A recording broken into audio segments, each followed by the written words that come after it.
ఏంటంటేనండి, యాక్చువల్గా అంబటి రాంబాబు గారు ఫ్రస్ట్రేట్ అయిపోయాడు. నిజంగా కంట్రోల్ తప్పిపోయి మాట్లాడినట్టే ఉంది.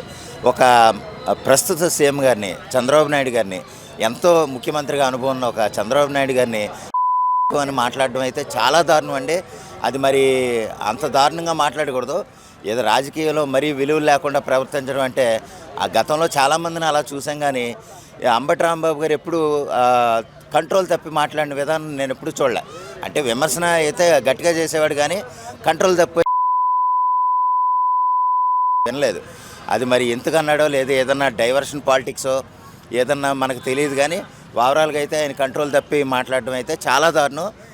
దానికి ఖచ్చితంగా అయితే ఏదన్నా షోకాజ్ నోటీసా ఏదన్నా, లేకపోతే దాని మీద వైఎస్ జగన్మోహన్ రెడ్డి గారు ఏమన్నా మాట్లాడతాననేది చూడాలి. ఖచ్చితంగా అయితే తెలుగుదేశం శ్రేణులు కానీ తెలుగుదేశం పార్టీ నేతలు కానీ వదలరని నేను అనుకుంటున్నాను. అది ఆ విధంగా అంత శృతి తప్పి అంత దారుణంగా మాట్లాడడం అయితే చాలా తప్పండి.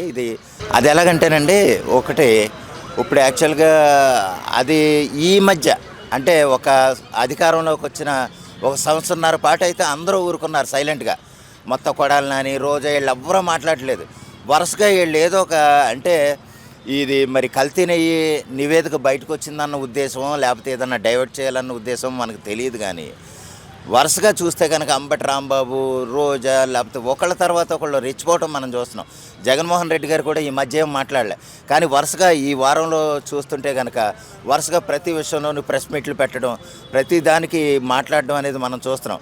యాక్చువల్గా ఆయన కూడా ఒక సంవత్సరం పాటు సైలెంట్గా ఉన్న ఆయనే. కానీ ఎందుకు అలా మాట్లాడుతున్నారు, ఏదన్నా ఒక ఎజెండా ప్రకారం వాళ్ళు ముందుకెళ్తున్నారు అనేది మనకు తెలీదు. ఓవరాల్గా ఈరోజు అంబటి రాంబాబు గారు మాట్లాడిన మాటలు చూస్తే కనుక చాలా దారుణం అండి. అది అందరూ ఖండించాల్సిందే. ఇది ఎలాగంటేనండి, అతను ఒకడు కిరణ్ అనే అతను ఇంటి పేరు ఏదో ఉంది, అతను ఒక యూట్యూబర్ అండి. మామూలుగా టంగ్ స్లిప్ అయ్యని ఆ తర్వాత వివరణాత్మకంగా ఆయన చెప్పాడు. అయితే ఏంటంటే అతను వదలలేదు. కేవలం తెలుగుదేశం పార్టీ అంటే వాళ్ళ ప్రభుత్వం లేకపోయినా వీళ్ళ ప్రభుత్వంలోనే ఒక మాజీ ముఖ్యమంత్రిని అనకూడదన్న ఉద్దేశంతో ఆయన్ని అరెస్ట్ చేశారు, తీసుకెళ్లారు. అతను యూట్యూబ్ కూడా క్లోజ్ చేశారు. అయితే ఏంటంటే అదే సందర్భంలో ఒక మామూలుగా మాట అన్నందుకు అంబటి రాంబాబుని మరి ఇతన్ని ఏం చేస్తారనేది చాలామంది సామాన్యులు అడగటం నేను విన్నానండి, అడుగుతున్నారు. అంత దారుణంగా మాట్లాడతాడు అంబటి రాంబాబు, ఇతను ఏం చేస్తారో చూద్దాం. నిజంగా న్యాయం అనేది సెలబ్రిటీలకి, లేకపోతే మంత్రులకి, పెద్దవాళ్ళకైనా, లేకపోతే ఎందుకు పనిచేయని మామూలు సామాన్యుల మీద చూపించడానిక చట్టం అనేది ఒక అల్పుల మీద ప్రయోగించడానిక, లేకపోతే సెలబ్రిటీల మీద కూడా ప్రయోగించడానికి ఉందా అనేది వాళ్ళు చూస్తున్నారండి. దీని మీద అయితే లోకేష్ గారు లేదా చంద్రబాబు నాయుడు గారు కూడా ఏం మాట్లాడతారో ఒకసారి చూద్దాం.